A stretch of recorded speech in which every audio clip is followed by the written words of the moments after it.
오늘 말씀의 주제는 하나님과 친밀함을 누리는 것이 인생의 답입니다 하는 그런 말씀 함께 나누려고 합니다. 하나님과 친밀함을 누리는 것, 유지하는 것, 이것이 인생의 답이라 하는 말씀입니다. 신앙생활이라는 것은 하나님을 향한 의식이 아니라 하나님과의 친밀함이 신앙생활이라 이렇게 할 수가 있어요. 불교도는 1년 중에 4월 초파일 하루를 절에 가서 부처님 앞에 공양을 하면은 저 사람은 불도라 이렇게 말할 수 있을지는 모르지만은 우리 그리스도인들은, 기독교인들은 일주일에 한 번 주님께 예배드리고, 그리고 여러분들의 문에 교패가 붙였다고 이 집은 기독교인이라 이렇게 말하지는 않습니다. 신앙생활이라는 것은 하나님과의 친밀함입니다. 제 경험을 여러분들에게 말씀을 좀 드리면서 오늘 말씀을 요약합니다. 군대에서 중위로 진급하자 중대 전포대장직을 보직을 받았습니다. 전포대장이라는 것은 중대에는 포, 육문을 운영하는 직책을 가진 장교인데, 관측장교가 8자리 좌표를 무선으로 통보해 주면은 전포대장은 풍향, 풍속, 온도, 습도, 거리, 방향, 적의 규모, 타겟의 규모, 그리고 또 적의 위치, 이런 것들을 잘 판단해 가지고 방위가 그리고 사각을 통해서 사격 명령을 포대에 전달합니다. 여러분, 포는 막 쏘는 게 아니에요. 예를 들어서 적이 후사면에 있다면은, 산 뒤에 있다 그런다면은 평사포로 쏘면은 맞지 않습니다. 휙 지나갈 거 아니겠어요. 그러면은 어떻게 하는, 고사기를 써야 돼. 포를 올려야 돼. 올려서 떨어지도록. 그래서 그 고사격 판단 명령이, 여러분 벙커 안에 적들이 있다 그러면요, 그냥 포탄을 쏘서는 안 됩니다. 고폭탄을 쏘야 돼. 이런 장약, 이런 탄 종류, 이런 것을 판단하는 것이 아마 전포대장의 역할이 되겠죠. 전포대장의 직책을 맡은 후로 저는 주말에 외출해서 예배를 못 드리게 됐습니다. 예배를 못 드리니까 미칠 것만 같았어요. 예배를 드릴 때는 예배가 그렇게 소중한 줄 몰랐는데, 예배를 못 드리니까 마치 물을 떠난 고기처럼 영혼의 갈증을 느끼면서 미칠 것만 같았습니다. 사실 오늘 여러분들이 예배를 드리고 있지만, 이 예배라는 것은 하나님의 친밀함을 느끼는 통로이고, 그리고 그런 기회예요. 그래서 저는 어떻게 했냐면은 부대에서 점심을 일찍 먹고 뒷산에 올라가가지고 혼자 말씀을 펴서 읽고, 혼자 찬송을 부르고, 혼자 기도를 올리면서 그렇게 신앙생활을 했습니다. 그 시절 밤마다 꿈을 꿨는데, 그 꿈의 내용은 주님께서 저에게 위로하시는 말씀, 소망을 주시는 말씀, 함께 하겠다는 이 약속의 말씀, 그런 종류의 내용이었습니다. 꿈에서도 주님과 교제를 나눴습니다. 그때 가졌던 주님과의 친밀함이 참 좋았어요. 찬송가 490장은 그 당시 저의 마음을 그대로 드러내는 것 같았습니다. 찬송가 490장이 어떤 가사인가 하면은, 주여 지난밤 내 꿈에 배었으니 그 꿈 이루어 주옵소서. 밤과 아침에 계시로 보여주사 항상 은혜를 주옵소서. 나의 놀라운 꿈 정녕 나 믿기는 장차 큰 은혜 받을 편이, 나의 놀라운 꿈 정녕 이루어져 주의 얼굴을 배우리라 하는 그런 찬송이었어요. 찬송가 490장을 부를 때마다 그때를 기억하면서 참 그런 시절이 있었지, 그런 때가 있었지 하는 그런 생각을 하게 됩니다. 지난 주간에 제가 이충일 장로님 댁에 이사 신방을 다녀왔습니다. 신방 중에 장로님의 간단한 간증을 들었는데 참 감동적이었습니다. 식도 정맥류 파열로 병원에 갔었는데 의사 선생님이 3일 시한부 선고를 하더라는 거죠. 3일밖에 더 살 수가 없으니까 준비하라 하는 얘기예요. 선고를 받고 세바란스 병원에서 창문을 통해서 신촌 시가를 바라봤는데, 그렇게 맞던 많은 건물과 그렇게 많은 사람은 온데간데였고, 눈앞에 황량한 모래사막이 펼쳐지더라는 것이죠. 그 많은 사람들, 그 많은 건물들 온데간데였고요. 그때 음성이 들렸습니다. 그렇게 많던 내 주변의 사람들은 다 어디 갔느냐? 그렇게 많던 내 주변의 사람들은 어디 갔느냐? 이게 인생입니다. 인생이 어느 순간이 되면은 사랑하는 가족조차도 함께하지 못하는 그런 순간을 경험하죠. 그렇게 많은 사람들 다 어디 갔느냐? 모르겠는데요. 내가 내 친구가 되어주겠다. 내가 내 친구가 되어주겠다. 내가 내 친구가 되어주겠다. 이렇게 세변 선명하게 하나님의 음성을 들었답니다. 눈물이 울컥 쏟아지면서 마음이 평온해지더라는 것이죠. 그러면서 내가 이 병으로 죽지는 않겠구나 하는 생각이 들 때라는 것이죠. 신앙생활이라는 것은 이렇게 매 순간 갖는 주님과의 친밀함임을 믿는 여러분들이 되길 바랍니다. 잠잘 때, 밥 먹을 때, 출근할 때, 직장에서 일할 때, 공부할 때 주님과 친밀감을 늘 누리는 우리 교우들이 되기를 주의 이름으로 부탁을 드립니다. 오늘의 말씀입니다. 오늘 요한계시록 3장 20절에 보면은 볼지어다 내가 문 밖에 서서 두드리노니 누구든지 내 음성을 듣고 문을 열면 내가 그에게로 들어가 그와 더불어 먹고 그는 나와 더불어 먹으리라 하는 말씀이 요한계시록 3장 20절 말씀입니다. 윌리엄 헌트라는 사람이 그린 그림은 The Light of the World, 이 말은 세상의 빛이라 하는 이 그림은요, 이 성경 말씀에서 영감을 얻어서 그린 그림이 바로 그 그림입니다. 저는 우리 주 예수 그리스도께서 심령에 찾아오서 녹구를 하는데 사람들이 문을 열지 않는다 하는 그런 의미로 이 그림을 그렸다, 이렇게 해석을 했습니다. 그 그림에서 가장 눈에 띄는 점은 뭐냐면은 바깥으로 돌출된 문고리가 없다라는 것입니다. 화가가 잊어버려서 문고리를 그리지 않는가? 그게 아니에요. 그것은 인간의 마음이라는 것은 오직 안에서만 열고 닫을 수 있는 것이기에 그것을 보여주기 위해서 이 그림을 특별히 그렸다 하는 말씀입니다. 하나님은 우리를 구원하기를 원하시지만은 마음을 열어 그분을 영접하는 것은 죄인인 우리의 몫이고 역할이라 하는 것을 그 그림은 우리들에게 나타내 주고 있습니다. 그 그림 그리고 그 구절은 종종 불신자에게 전도할 때 사용됩니다. 그러나 사실 이것은 라오디게아 교인들을 향한 메시지였습니다. 이미 예수 그리스도를 믿는 사람들에게 들려준 메시지라는 말씀이에요. 믿는다고는 하지만은 예수 그리스도이라는 이름은 가졌지만은 성도라는 이름은 있지만은 여전히 예수님을 문 밖에 세우던 이들이 있다라는 거예요. 특별히 박해가 심했던 1세기 성도 중에 여전히 예수님을 문 밖에 세우던 명목상의 그리스도인이 있었다라는 사실은 우리로 하여금 많은 생각을 하게 합니다. 문 밖에 세워둘 바에 차라리 예수 그리스도를 믿지 말지. 그러면은 예수님 때문에 핍박과 박해는 받지 않을 거 아니겠는가? 구원을 위해서 예수님을 포기할 수도 없고 마음속에 가득 찬 세상의 욕심도 포기할 수 없는 어정쩡한, 오늘 라오디게에 하신 말씀처럼 차지도 아니하고 뜨겁지도 아니하는 어정쩡한 우리의 모습을 오늘 이곳에서 오버랩되고 있는 것을 발견하게 됩니다.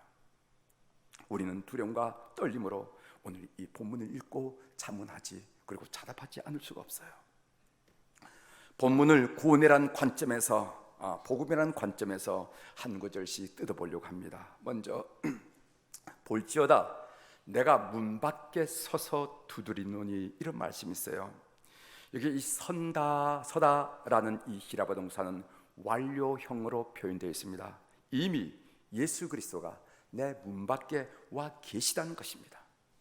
내가 부르기 전에, 내가 찾기 전에, 내가 기다리기 전에 이미 예수님이 내 가까이 와 계시다는 의미예요. 그리고 두드리노니라는 히라보 동사는 현재형으로 썼는데 이것은 몇 번 두드리다가 그만둔 것이 아니라 계속해서 문이 열릴 때까지 두드리는 그 모습을 그려주고 있습니다. 이처럼 오늘 본문은 우리를 구원하시려는 예수 그리스도의 열심과 그리고 인내를 회화적으로 그리고 생동감 있게 표현해주고 있습니다. 하나님은 어떤 분이십니까? 이사야는 하나님은 이런 분이라 라고 감동 있게 표현한 적이 있습니다. 이사야 65장 1절 2절인데 1절 중반절부터 제가 여러분들에게 읽어드리겠습니다. 내 이름을 부르지 아니하던 나라에, 내 이름을 늘 부르던 사람이 아니에요. 그럼 부르던 나라가 아닙니다. 내 이름을 부르지 아니하던 나라에 내가 여기 있노라, 내가 여기 있노라 하였노라. 내가 총일 손을 펴서 자기 생각을 따라 옳지 않은 길을 걸어가는 패역한 백성을 불렀나니, 이런 말씀이 있어요.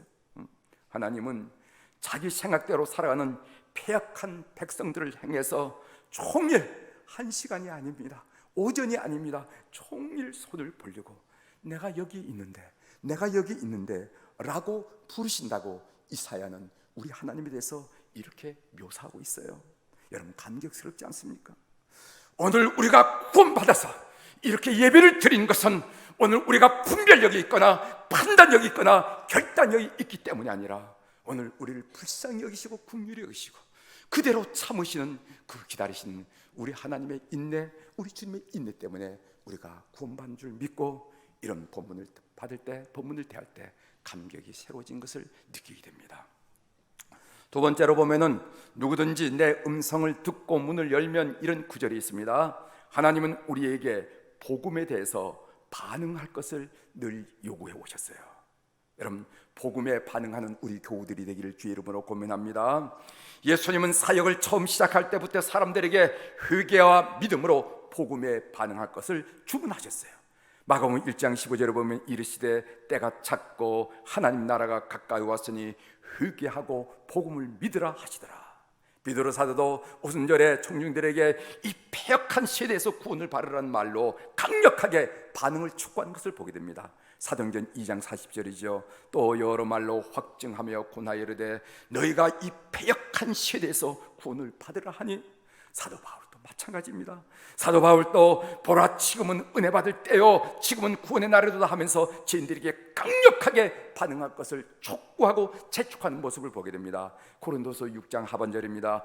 보라, 지금은 은혜 받을 만한 때요, 보라, 지금은 구원의 날이라 하면서 그 때를 촉구하는 것을 우리가 보게 됩니다.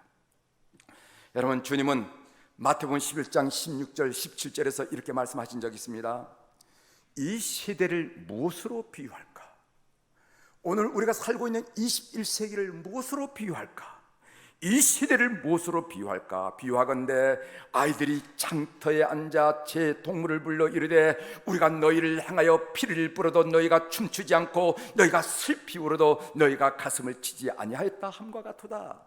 이 시대를 뭐라고 했냐면 피를 불어도 춤추지 않고 슬피 울어도 애곡하지 가슴을 치지 않는 시대라고 얘기했어요. 여러분, 피리를 불면 말입니다, 춤을 춰야 할 게 아닙니까? 어깨춤이라도 그 장단에 맞춰서 춤을 춰야 될 것이 아닙니까? 누군가가 슬퍼한다면 우리도 가슴을 쥐어뜯으며 슬퍼야 될 거 아니겠습니까? 그런데 그렇지 않더라는 거예요. 이 말씀이 무엇을 의미합니까? 이 말씀은요, 하나님의 말씀에 대해서 도무지 반응을 보이지 않는 오늘 현재인 우리를 보고 한 이야기예요. 아무리 말해도 반응이 없는 거예요. 피를 불어도 춤추지 않고 애곡하고 슬피 울어도 가슴을 뜯고 울지 않는다는 말이지. 이런 이야기를 말하는 것입니다.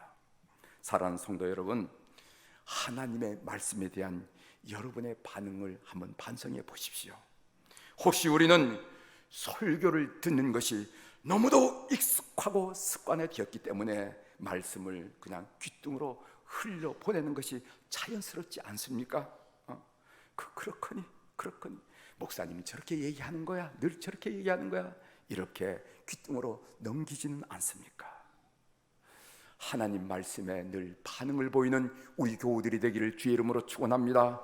하나님의 말씀이 임할 때 이것은 나에게 준 하나님 말씀으로 여기고 생각하고 말하고 행동함으로 말미암아 반응을 보이십시오. 그럴 때 하나님의 말씀은 능력으로 살아서 여러분 인생에, 여러분 삶에 드러날 줄 분명히 믿습니다. 세 번째로, 내가 그에게로 들어가 그와 더불어 먹고 그는 나와 더불어 먹으리라 하는 그런 구절이 있습니다. 여러분, 음식을 함께 나눈다라는 건 고대로부터 지금까지 친밀함의 별도이고 표시죠. 그렇죠? 음식 같이 나누자 하는 것은 그만큼 친하다는 의미가 아니겠습니까? 요한복음 보면은 요한복음 17장 3절입니다. 이런 말씀이 있습니다. 영생이 무엇이냐? 구원이 무엇이냐? 영생은 곧 유일하신 참 하나님과 그가 보내신 자 예수 그리스도를 아는 것이니라. 이렇게 말씀하셨어요. 영생이 무엇이지? 구원이 무엇이지? 그것은 곧 유일하신 참 하나님과 그가 보내신 자 예수 그리스도를 아는 것이 곧 영생이라 이렇게 말했습니다. 여러분, 여기서 알다라는 것은 다 순순히 지식으로 지적으로 안다는 것이 아닙니다. 예수님이 언제 태어나고 그분이 무슨 말을 하고 언제 돌아가시고 언제 보라, 그걸 아는 걸 말하는 거죠. 여기서 안다는 것은 친밀한 교제를 말하는 것입니다. 그러므로 영생이 도대체 뭐냐, 구원이 도대체 무엇이냐, 그것은 하나님과의 친밀한 교제라는 거예요. 교제라는 거예요. 우리가 구원을 말할 때 구원을 무슨 천국 입장권을 받는 위례적인 것으로 오해하기 쉽습니다. 구원이란 입장권을 받아 주머니에 넣는데 이 입장권을 속주머니에 넣는지 아니 콧주머니에 넣는지 핸드백에 넣는지 모르다가 다른 볼일을 보는데 정신없이 다른 볼일을 보는데 정신이 없다가 까맣게 있다가 죽었을 때 천국문을 지키고 있는 천사에게 찾아가지고 나 입장권이 있는데요, 이런 걸 의미하는 게 아니라는 거예요. 구원이라는 거예요. 복음이 주는 가장 큰 축복은 그리스도와의 교제입니다. 내가 그에게 들어가 그와 더불어 먹고 그는 나와 더불어 먹으리라. 그러나 성도들 중에는 그리스도의 교제는 뒷전이고 자기 욕심에만 관심을 가지고 열중하는 사람들이 있습니다. 물론 우리가 예수 그리스도를 믿을 때 누리는 축복은 헤아릴 수 없이 많지요. 그러나 그것들을 예수 그리스도의 교제보다 우위에 둬서는 안 됩니다. 그러면 복음이 왜곡되고 말아요. 그것은 선물을 주는 사람, 기버, 선물을 주는 사람보다도 선물, 기프트에 더 관심을 기울이고 그것을 더 소중히 여기는 어리석은 사람과 마찬가지라는 것이죠. 우리가 진정으로 구해야 할 것은 하나님의 손이 아니라 하나님의 얼굴입니다. 여러분, 시편을 읽어보십시오. 시편의 모든 강구는 하나님의 얼굴을 구했어요. 하나님의 얼굴을 구한다 하는 말은 무슨 말인가? 하나님과의 친밀함을 구했다는 것입니다. 친밀함을 구했다는 거예요. 여러분, 사울 왕이 실패한 이유가 뭡니까? 다윗 왕이 성공한 이유가 뭡니까? 사울 왕은 큰 죄를 졌고 다윗 왕은 만만한 작은 죄를 졌기 때문에 성공과 실패가 갈라졌습니까? 아니에요. 하나님과의 교제에 있었습니다. 사울 왕의 삶에는 하나님과의 교제가 없었습니다. 다윗 왕의 삶에는 하나님과의 교제가 풍성했습니다. 다윗 왕이 고백한 시편을 보십시오. 얼마나 그가 하나님과의 교제를 사모했는지, 얼마나 그가 깊은 하나님과의 내밀한 교제의 그 풍성함을 누리는지 시편을 보면 다 나오죠. 시편을 보면 바로 거기에 삶의 성공과 실패가 있다는 것을 우리가 간과해서는 안 된다는 것입니다. 오늘날 목회자의 권위가 많이 실추되었다는 말을 많이 듣게 됩니다. 목회자들의 권위를 회복하자면 어떻게 해야 될까요? 신학 공부를 더 많이 해야 될까요? 아니면 봉사활동을 더 많이 해야 될까요? 아니면 교회를 붕식해야 될까요? 일정 부분 그런 일도 필요하리라고 봅니다. 그러나 저는 목회자의 권위를 회복하기 위해서는요, 하나님과 교제의 친밀한 속에 들어가야 한다고 생각하는 목사 중에 한 사람입니다. 그것이 가장 시급한 일이라고 늘 생각하고 있어요. 그럴 때 목회자는 제 자리를 찾게 되고 목회자의 말뿐만 아니라 그 삶에 권위가 주어지리라 이렇게 믿습니다. 목회자만 그럴까요? 목회자만 그렇습니까? 성도들도 마찬가지예요. 예수님과 친밀한 교제를 열망하는 여러분들이 되기를 주의 이름으로 고민합니다. 이것이 주님께서 라오디게아 교우들에게 호소한 내용이에요.